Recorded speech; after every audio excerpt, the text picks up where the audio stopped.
My name is Vexa Cypherline, and I'm 40 years old. I'm the founding partner of Apex Ventures, a venture capital firm based in San Francisco. My fund has $800 million in assets under management. Over the past 8 years, we've invested in 47 companies. 12 have exited through acquisitions or IPOs. Our portfolio has generated a 5.2x multiple on invested capital. That's a 500% return. In venture capital terms, that's exceptional. The average VC fund returns 2 to 3x. Many return less than 1x, meaning investors lose money. Last year, Forbes named me one of the top 50 most influential women in tech. TechCrunch called me the VC who proved everyone wrong. Fortune featured me in their 40 under 40 list, but 9 years ago, I was told women are biologically incapable of succeeding in venture capital. I grew up in San Jose, California, the heart of Silicon Valley. My dad was a software engineer at Oracle. My mom was a middle school teacher. We were comfortable, middle class, but not wealthy. I loved math. Numbers made sense to me, clean, logical, predictable. In elementary school, I'd finish math homework in minutes. My teachers would give me extra problems to keep me occupied. At 10, I started asking my dad about his work. He'd explain databases, SQL queries, software architecture. I didn't understand all of it, but I understood enough to know technology was powerful and valuable. At 12, I asked my dad, how do companies like Oracle start? Someone has an idea. They build it. They sell it. Where do they get money to build it? Investors. Venture capitalists. What's that? People who give money to new companies. If the company succeeds, the investors make a lot of money. If it fails, they lose everything. That sounded exciting. High risk, high reward. I liked that. In high school, I took every math and economics class available. AP Calculus, AP Statistics, AP Economics. I was good at all of it. Really good. I got perfect scores on my SATs. 800 math, 780 verbal. At 17, I applied to colleges: Stanford, UC Berkeley, MIT, Princeton, Harvard. Stanford accepted me. MIT accepted me. Princeton waitlisted me. Harvard rejected me. Berkeley accepted me. I chose Stanford. Close to home. Heart of Silicon Valley. Best place to learn about technology and business. At Stanford, I majored in economics with a minor in computer science. I wanted to understand both business and technology, because in Silicon Valley, you need both. I joined the Stanford Venture Capital Club, attended guest lectures from famous VCs, learned about term sheets, cap tables, valuations, due diligence. During my junior year, I cold emailed 50 venture capital firms asking for internships. 47 never responded. 2 rejected me. 1, Redwood Ventures, invited me to interview. The partner, David Hartman, was 45. Tall, confident. He'd been in VC for 20 years. Made millions on early investments in companies like PayPal and LinkedIn. Why do you want to work in venture capital? He asked. Because I love evaluating risk, finding patterns in data, identifying opportunities before others see them. Most interns want to work in VC because it's glamorous. Free lunches, networking events, meeting entrepreneurs. I don't care about glamour. I care about returns. He smiled. You're hired. That summer internship changed my life. I learned how VCs evaluate companies, how they negotiate deals, how they support portfolio companies. I sat in on pitch meetings, reviewed term sheets, analyzed financials. I was good at it. Really good. David noticed. You have instincts, he told me. You see things other people miss. At 22, I graduated from Stanford. David offered me a full-time analyst position at Redwood Ventures, $75,000 a year. In 2014, that was good money for a recent graduate. I spent 4 years as an analyst. Then 2 years as an associate. I sourced deals, did due diligence, sat on boards, learned from David and the other partners. At 28, I was promoted to principal. I was leading deals, making investment decisions, building my track record. Over 6 years at Redwood, I led or co-led investments in 12 companies. 8 succeeded. 3 failed. 1 was still developing. My batting average was strong, but I wanted more. I wanted to run my own fund, make my own decisions, build my own portfolio. At 31, I decided I was going to raise my own venture capital fund. Raising a venture capital fund is brutally difficult. You need to convince wealthy individuals, family offices, endowments, and institutions to give you millions of dollars. They're called limited partners, LPs. They trust you to invest their money wisely. If you succeed, they make money. If you fail, they lose everything.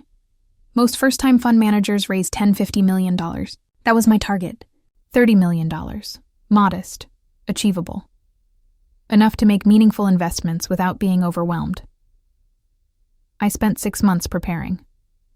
I built a track record presentation showing my 12 investments at Redwood. 8 successes, 3 failures. 1 ongoing. I created detailed case studies for each investment. What I saw, why I invested, how I added value, what the outcome was. I built financial models, pro formas, return projections, sensitivity analyses. I wanted to show LPs exactly how I thought about risk and return. I wrote a 40-page investment thesis. Software companies solving enterprise problems in overlooked markets. I explained why boring was better than trendy, why overlooked markets had less competition, why enterprise customers paid more than consumers, why I focused on profitability over growth. I created a detailed fund structure, management fees, carried interest, investment period, fund life, legal terms. I hired lawyers to draft fund documents. That cost $30,000, money I didn't have. But I needed professional documents. I identified 100 potential LPs, family offices, high net worth individuals, institutional investors, endowments, foundations. I researched each one, what they invested in, what their criteria were, what their check sizes were. I sent personalized emails, not templates, real emails, explaining why I thought they'd be a good fit for my fund, what we had in common, why my thesis would interest them. Most didn't respond. Some said no thank you immediately. A few agreed to meetings. My first pitch was to a family office in Menlo Park. The principal, Robert Zhang, managed $200 million for a wealthy tech family who'd made their fortune in semiconductors in the 1990s. I drove to their office, a converted Victorian house in downtown Menlo Park. Beautiful, elegant, intimidating. Robert was 45. Stanford MBA. Former investment banker. Smart, polished, professional. I presented for 30 minutes. My track record, my thesis. My team, me, plus 2 analysts I'd hire once I raised capital. Robert listened carefully. Took notes. Asked good questions about specific investments. Why did you invest in Dataflow when other VCs passed? Because I spent time understanding the pharma industry. I talked to 20 data engineers at pharma companies. They all had the same problem. Dataflow solved it elegantly. Other VCs passed because they didn't do the work to understand the market. How did you know the founder could scale the company? I didn't, but I knew she understood the problem deeply. She'd lived it for 10 years. And I saw how customers responded to the product. When customers love your product, scaling becomes easier. He nodded. This is interesting. But you're young. 31. Most successful fund managers have 15–20 years of experience. Why should we trust you? Because my track record speaks for itself. 8 successes out of 12 investments. That's a 67% success rate. Most VCs are lucky to hit 30%. I know I'm young, but I've been doing this for almost a decade. I know how to evaluate companies. I know how to add value. And I know how to generate returns. Fair point. But you were at Redwood. You had David Hartman's reputation backing you. Can you succeed on your own?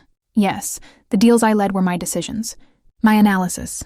My conviction. David trusted me because I was right. Multiple times. That's not luck. That's skill. I'll think about it. When can I follow up? Give me 2 weeks. 2 weeks later, I emailed. No response. I waited another week. Called. Left a voicemail. Nothing. 3 weeks after that, his assistant emailed. Robert has decided not to pursue this opportunity at this time. Thank you for your interest. No explanation. No feedback. Just rejection. My second pitch was to an endowment fund in San Francisco. The investment committee consisted of 5 trustees, all men, all over 60, all successful in traditional industries, banking, real estate, manufacturing. I presented for 45 minutes. They asked questions throughout. Some good, some revealing their lack of tech knowledge. How do you know software companies can be profitable? Isn't software just code? Anyone can write code. I explained software economics, margins, recurring revenue, Network effects. They nodded, but I could tell they didn't really understand. At the end, the chairman said, "This is interesting, but our endowment focuses on traditional asset classes. Private equity, real estate. Venture capital is too risky for our mandate, but my track record shows consistent returns. We'll keep your materials on file. Thank you for coming in." Translation: No, my third pitch was to a high net worth individual, Richard Caldwell, 60 years old, made his fortune in real estate development in the 1980s and 90s, built shopping malls across California, sold most of them before the 2008 crash, now investing his money in various assets. He managed about $50 million in liquid capital. I'd been introduced to Richard through a mutual connection. He'd agreed to meet at his office in downtown San Francisco, a high-rise with floor-to-ceiling windows, stunning views of the Bay Bridge and the Bay. Richard's office was massive. Mahogany desk, leather chairs, photos of him with politicians and celebrities, trophies, awards, a shrine to his success. He sat behind his desk. I sat across from him. The power dynamic was clear. He was important. I was a supplicant. I started my pitch. Track record, thesis, team, returns. Richard interrupted halfway through. "Stop." I stopped. He leaned back in his chair, looked at me. Long pause? "You're a woman?" "Yes." "How old are you?" 31. "And you want me to give you money to invest in high-risk startups?" "Yes. Based on my track record." "Your track record doesn't matter. Women are biologically risk-averse. It's evolution. Men are hunters. Women are gatherers. Men take risks. Women play it safe. That's biology. You can't fight biology." I stared at him. Was he serious? "I'm sorry, but that's not true. Risk tolerance isn't determined by gender. It's determined by personality, experience, education. I've been investing for 30 years. I've seen hundreds of fund managers, thousands of deals. The best ones, the ones who take big swings, make bold bets, go against the crowd, they're all men. Women play it safe. They go for consensus. They avoid controversy. That's fine for index funds or bonds. But venture capital is about taking crazy risks, betting on unproven founders, backing ideas that sound insane. Women can't do that. It's not in their nature. I've been taking risks my entire career. My investments at Redwood, you were following David Hartman's lead. He's a man. He made the decisions. You just executed. You were his assistant, basically. That's not true. I led those deals. I sourced them. I did the analysis. I made the investment recommendations. David trusted my judgment because he was being nice, because he wanted diversity. But now you're on your own, without a man to back you up, and you'll fail. Not because you're not smart.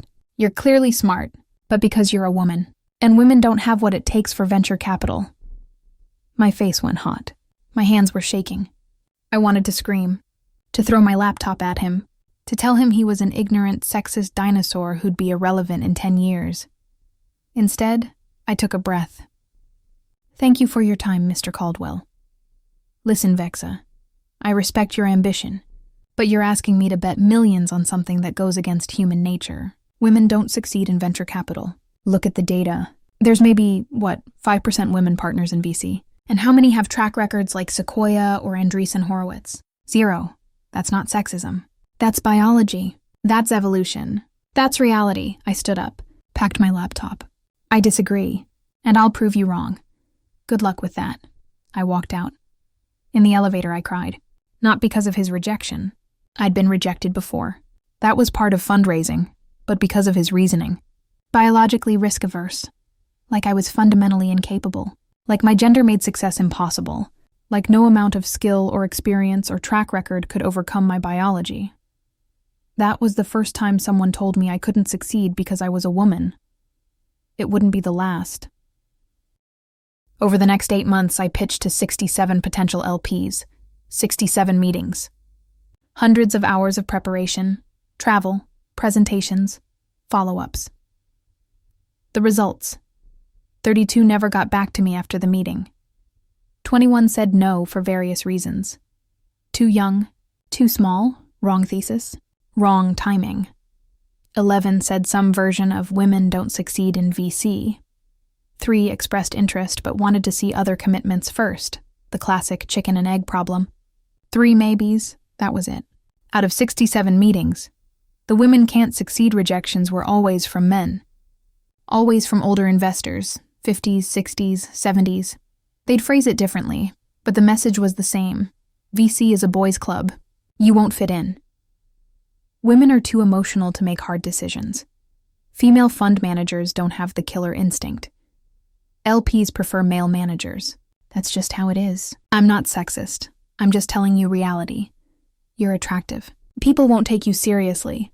They'll think you're using your looks. That last one came from a 70-year-old investor in Palo Alto. He said it with a straight face, like he was doing me a favor by being honest. My appearance had nothing to do with my investing ability. But to him, it mattered more than my track record, more than my analysis, more than my returns. I wanted to ask, do you evaluate male fund managers based on their appearance? Do you reject handsome men because people might not take them seriously? But I didn't. I just thanked him for his time and left. The worst part, some women investors agreed with them. I pitched to a female LP at a major university endowment, Dr. Patricia Williams. She was 60. She'd been managing the endowment's alternative investments for 20 years. $2 billion. She was one of the most powerful women in institutional investing. I thought she'd be supportive. A woman helping another woman break into VC. Sisterhood, solidarity. I was wrong. Vexa, I've seen a lot of female fund managers try and fail over the years, she said. Her voice was kind but firm. The industry is brutal. The boys' club is real. The bias is pervasive. Unless you have a co-founder, a male partner, you won't raise meaningful capital. That's just reality. But my track record, your track record is impressive. For 6 years at a reputable firm, but going out on your own is different. LPs want to see proven leadership, independence. And unfortunately, they don't believe women have that. Not because it's true, but because that's what they believe. Then help me change that belief. Invest in my fund. Show other LPs that you believe in female fund managers. She shook her head. I'm not going to waste my endowment's money on a social experiment. My job is to generate returns for the university, and the data shows that solo female GPs underperform. What data? Show me. It's documented. Multiple studies. I've read those studies. They're flawed. Small sample sizes. Selection bias. Survivorship bias. They don't prove women underperform. They prove women get less capital, which limits their ability to compete. Vexa, I understand your frustration, but I have a fiduciary duty. I can't invest based on hope or principle. I need to see evidence that you can succeed independently, and right now, that evidence doesn't exist. How can I create evidence if no one will give me capital? That's the catch-22, I know. It's unfair, but that's how the system works. My advice? Find a male co-founder. Someone with a name. That'll make fundraising easier. I don't need a male co-founder. I'm capable of running a fund myself. I'm sure you are. But perception matters more than capability in this business. Good luck, Vexa. That conversation haunted me for weeks. A woman, a powerful woman, telling me to find a man to legitimize my fund. It wasn't just men keeping women out of VC. It was the entire system, including women who'd succeeded by playing by the rules. They weren't going to help me break those rules. The rejections continued. A family office in San Mateo. We've never invested in a female-led fund. We're not going to start now. A high-net-worth individual in Atherton. My wife handles the charitable giving. I handle the serious investments. That means men. An institutional investor in Los Angeles. Our LP base prefers male managers. If we invested in your fund, we'd have to defend that choice. It's not worth the hassle. Each rejection was a punch, not just to my ego, to my belief that merit mattered. The track records mattered. That results mattered. They didn't. Not as much as I thought. What mattered was fitting in. Looking the part, being part of the club, and I wasn't. At 32, 9 months into fundraising, I'd raised $0. Not a single LP had committed. My savings were running out. I'd quit Redwood to focus on fundraising. No salary, no income. I was burning through money, travel, meals with potential LPs, lawyers drafting fund documents, accountants setting up fund structures, website development, marketing materials. I'd spent $75,000 of my own money, and I had nothing to show for it. I was starting to doubt myself. Maybe they were right. Maybe women couldn't succeed in VC. Maybe the system was too entrenched. Maybe I was delusional to think I could break through. I called my dad. It was 11 p.m. I was in my apartment, crying, exhausted, defeated. Vexa, what's wrong? I told him everything. The rejections, the sexist comments, the women who wouldn't help, the feeling that no matter how hard I worked, it would never be enough. Sweetheart, do you believe you can succeed? I don't know anymore. They keep telling me I can't. Maybe they're right. Is your track record real? Yes. Are your returns real? Yes. Is your thesis sound? Yes. Then prove them wrong. That's all you can do. Stop trying to convince them with words. Prove them wrong with results. But I need capital to generate results. Then find different capital, different LPs, people who aren't part of that system. He was right. I was pitching to the wrong people. Traditional LPs, family offices, endowments, high net worth individuals from old money, they were all part of the same ecosystem. They knew each other. They shared the same biases. They believed the same myths about women. I needed different LPs, people outside the traditional network. But first, I needed to stop crying and start fighting. I realized I was pitching to the wrong people.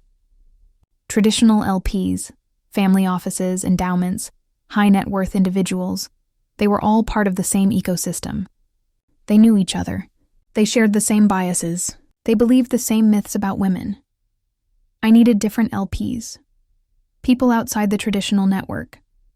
I started targeting self-made entrepreneurs, people who'd built companies from nothing, who'd faced skepticism and doubt, who'd proven everyone wrong. I cold emailed 200 entrepreneurs, CEOs of successful startups, founders who'd exited, operators who'd made money in tech. Most didn't respond, but some did. One was Jennifer Park. She'd founded a SaaS company in 2010, bootstrapped it, grew it to $50 million in revenue, sold it to Oracle for $300 million in 2015. She was now investing her own money. I pitched her over coffee in Palo Alto. She listened to my entire presentation, didn't interrupt, asked smart questions. At the end, she said, "How much are you trying to raise?" $30 million. "I'll commit $2 million. I almost cried. $2 million. My first commitment. After 9 months. Finally. "Why?" I asked. "Why are you investing?" "Because I know what it's like to be underestimated. When I was raising money for my company, VCs told me I was too nice to be a CEO, that I should bring on a male co-founder, that women don't scale startups. I proved them all wrong. You will too. Over the next 6 months, I found 19 more LPs like Jennifer, entrepreneurs, operators, self-made, diverse. They committed amounts ranging from $500,000 to $3 million. By my 33rd birthday, I'd raised $32 million, more than my target. I launched Apex Ventures in 2017. With $32 million, I could make about 20 investments. Standard VC strategy: one-time $2 million checks in early-stage companies, Series A or seed. Build a diversified portfolio. Hope that 2 or 3 become huge successes that return the entire fund, except that half will fail. That's venture capital. My thesis was simple but contrarian. Invest in overlooked markets. Areas where big VCs weren't paying attention. Enterprise software for boring industries. B2B tools for unsexy sectors. Infrastructure, compliance, operations, not consumer apps. Not social media. Not trendy. Why? Because overlooked markets have less competition. Fewer VCs means less aggressive valuations, better prices, more opportunity for returns. And boring industries actually have money. They pay for software. They have budgets. They value solutions. My first investment was a company called Dataflow. They built data pipeline software for pharmaceutical companies. Unsexy, technical, complicated. The founder, Anita Desai, was 35. She'd been a data engineer at Merck for 10 years. She'd lived the problem she was solving. Every pharma company was required by FDA regulations to track data from clinical trials. The existing tools were terrible, built in the 1990s, clunky, error-prone. Anita had built something better, modern, cloud-based, secure, automated, easy to use. When she pitched other VCs, they all passed. Pharma is too slow. Sales cycles are too long. Regulatory risk is too high. Not a venture scale business. I thought they were wrong. I did the work. I researched the pharma data pipeline market, $2 billion annually, growing at 15% per year. I talked to 20 data engineers at pharma companies. They all had the same problem.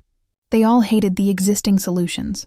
I spent a week modeling data flow's business, unit economics, customer acquisition costs, lifetime value, churn rates. The numbers worked. This could be a $100 million revenue business in 5 years. More importantly, I believed in Anita. She was brilliant, thoughtful, persistent. She understood the problem deeply.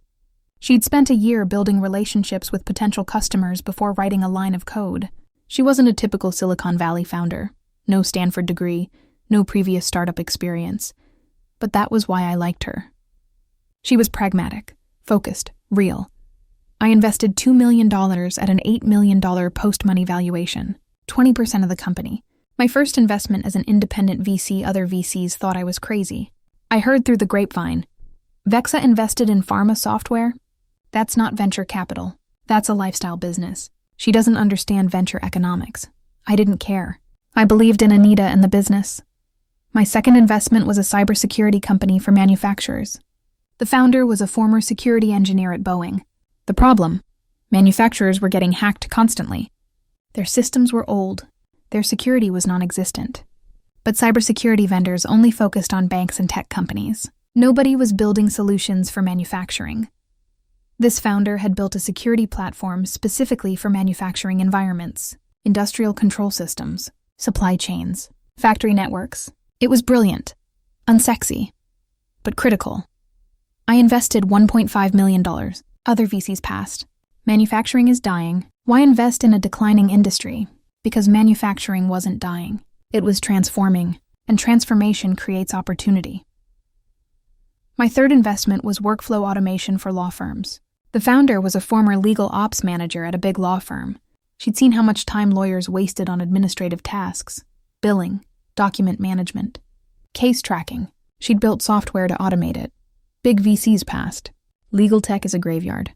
Law firms don't buy software. But I saw the data. Law firms were spending billions on inefficient processes. Someone who understood the industry could build a huge business.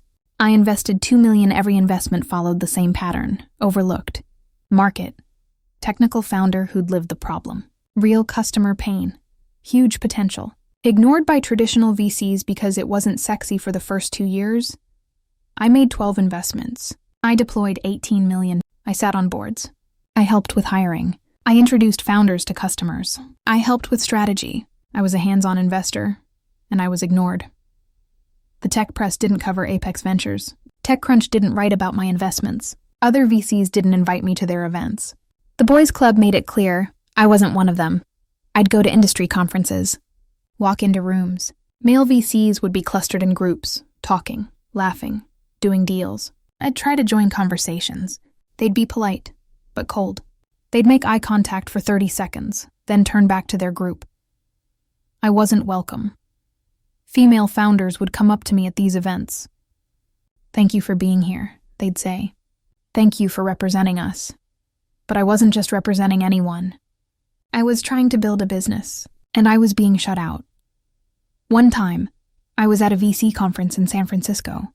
During a break, I walked up to a group of male VCs, all from top-tier firms.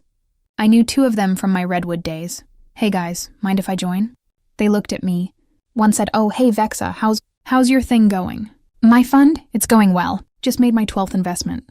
"That's great." "Good for you." Then silence. They turned back to their conversation. About a deal. A company one of them was looking at.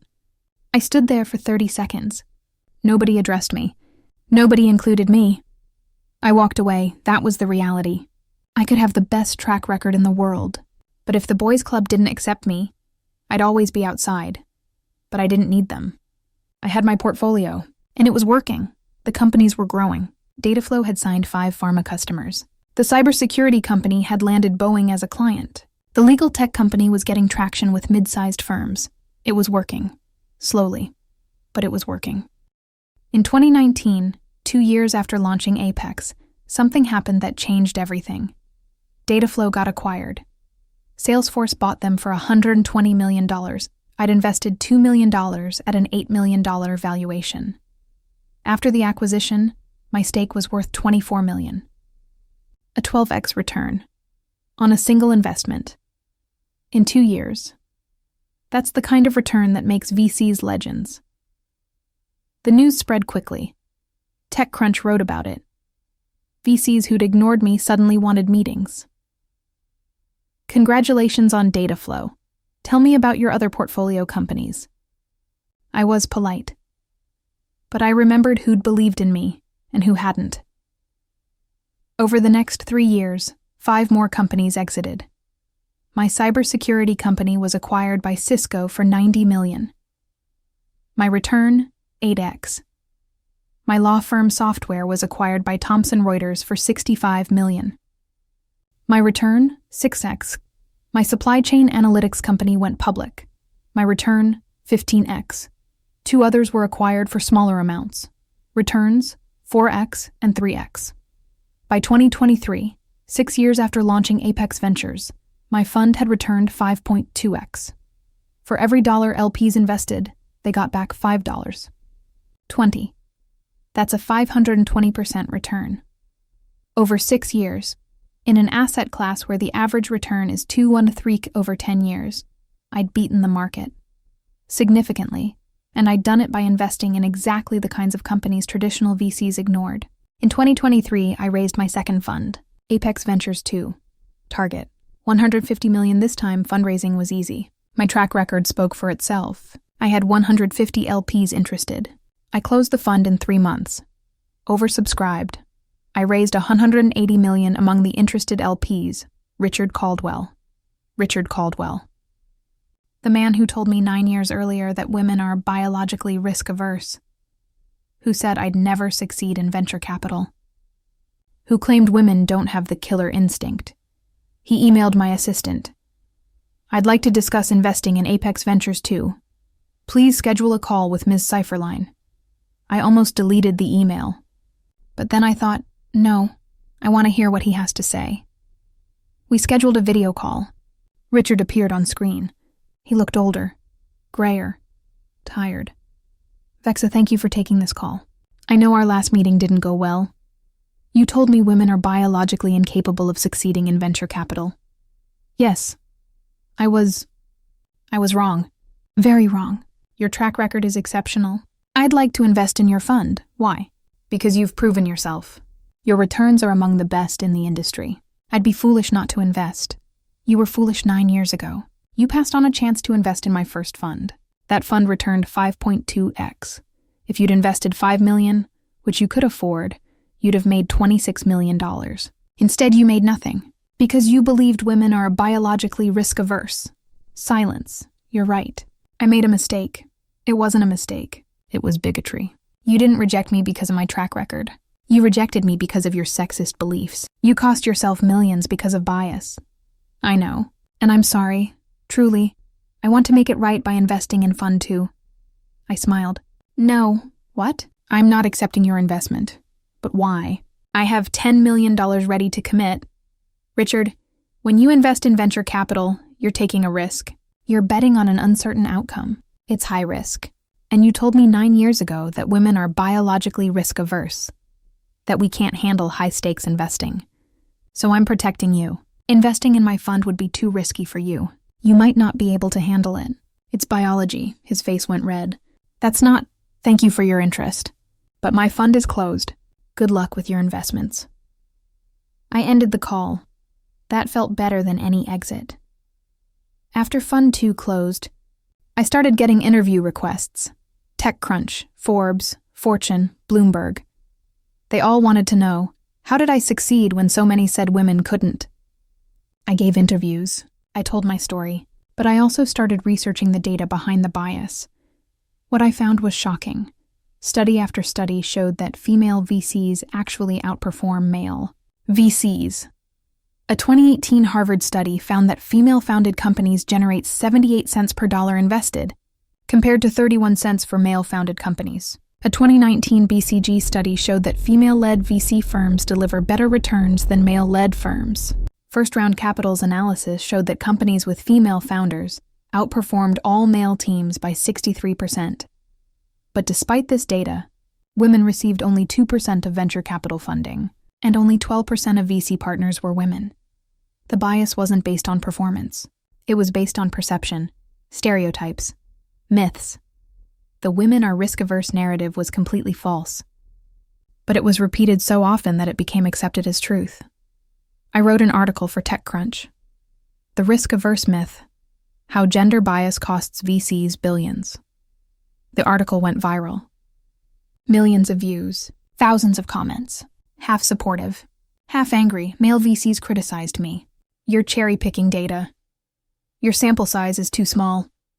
This is feminist propaganda, but the data was clear. I wasn't cherry-picking. The research was rigorous, and my track record proved it. Today, I'm 40 years old. Apex Ventures manages $800 million across 3 funds. We've invested in 47 companies. 12 have exited successfully. 22 are still growing. 8 failed. 5 are uncertain. Our overall return, 5.2x. One of the best performing venture funds of the last decade. I've hired a team. 8 investment professionals, 4 women, 4 men. All brilliant, all hungry, all committed to finding overlooked opportunities. We're not a female-focused fund. We invest in great founders, regardless of gender. But 40% of our portfolio companies have female founders or co-founders. The industry average is 12%. And those female-founded companies? They're outperforming. Last month, one of our portfolio companies, a fintech startup founded by 2 women, was acquired by JP Morgan for $400 million. Our return 20x the same week. Forbes published their annual Midas List, the top 100 venture capitalists in the world. I ranked number 37, the highest-ranked woman on the list. The article noted, Vexa Cypherline has systematically proven wrong every skeptic who claimed women couldn't succeed in venture capital. Her returns speak louder than any bias. Last month, I got an email from Richard Caldwell's assistant. Mr. Caldwell would like to schedule a call with Ms. Cypherline regarding potential advisory or consulting opportunities. I was confused. I called the assistant. What does he want? Mr. Caldwell's real estate fund has been underperforming. He's looking for advisors to help improve returns. He's willing to pay $50,000 for a consultation. I almost laughed. The man who told me women are biologically risk-averse now wanted my advice on managing risk. I wrote back. Unfortunately, I'm unable to take on consulting projects at this time. However, I can recommend several excellent male advisors who may be better suited to help Mr. Caldwell. As he mentioned in our 2016 meeting, men are biologically better at high-stakes investing. I'm sure one of them can help. I never heard back. But 2 weeks later, I read an article in the Wall Street Journal. Caldwell Capital files for bankruptcy after series of failed investments. Richard Caldwell's fund had collapsed. His investors lost millions. His reputation was destroyed. The irony was perfect. He'd told me women couldn't handle risk, but he'd taken reckless risks and lost everything. Meanwhile, my risk-averse fund had returned 5 and 20%. Last week, I was invited to give the keynote speech at the Stanford Venture Capital Conference. 3,000 people in attendance. Students, investors, entrepreneurs. The same conference I'd attended as an undergraduate 15 years earlier. I titled my talk, Risk, Return, and Breaking Barriers. I stood on stage, looked at the audience, and told my story.